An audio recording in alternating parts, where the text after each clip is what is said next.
ला ला ला ला लुलु लुलुला नीली काला से ला ला ला ला ला।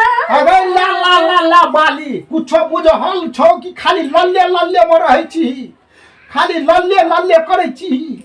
रात में बिहार उठले झाँट उठले एते टा के पत्थर खसले हन, सबटा गहूम नाश भए गेलै, सुइत रहले हन।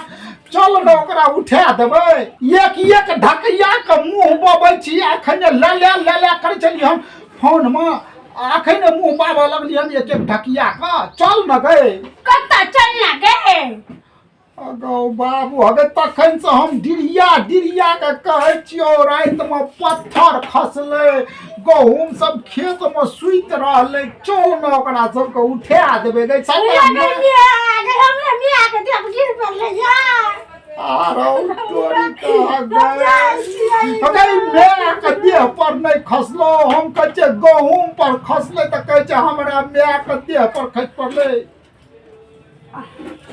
देखियो ये है न काम चोर कतो मौगी भेले हन, मैं के देह पर खसतो तो तैयार भए गेली जाय ल।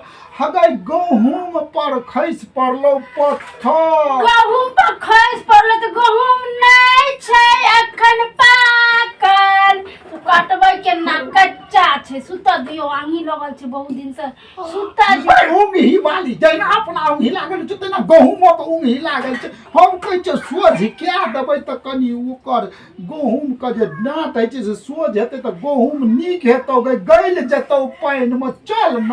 ओ त ठीक है कहै छी, लेकिन अहाँ असगरे खड़ा कर सकै छी।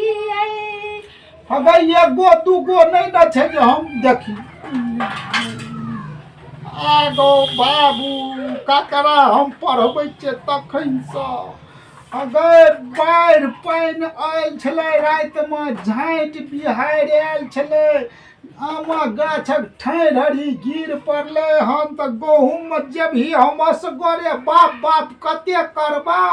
तो जाओ ना आमा गाछ में ठाढ़ लगे देबै, गहूम के उठा देबै, ढेला चप्पा के जत तत छिट्टा छिट्टी भेल छै एकठमा धे देबै और चलिया सुतैले।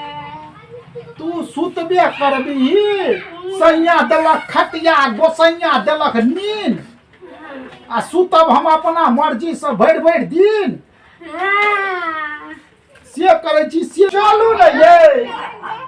नहीं जबै हयो, गहूम के झंझट छोड़ू। हाँ आ झोरा और लियो, साड़ी और लै छियै, चलू हमरा गाम झोरी मेला देखबै, ओते चांद से रह। बुढ़िया गहूम और काटि लेते, बुढ़वा बुढ़िया चल ये आबै जो ठुसमा हम त कुछ दबो खने। तू त ने एता गहूम सुतल जाय छै, एकरा मेला देता छुटल जाय छै। चल रे गहूम समेत का जगिया देबे गहूम अरिका तो केला मेला देखा देबो। चल ना। जगबै छै त असगरे जग्या लै छै। अरे हम बेंड बाजा ल क नहीं जेबे ओकरा जगबै ल। तू आदमी जब एना के उठबो पड़ै छै हाथ ल ल का। कारी भए गेलै नहीं जो नहीं बुझा लियो हम एक नंबर का।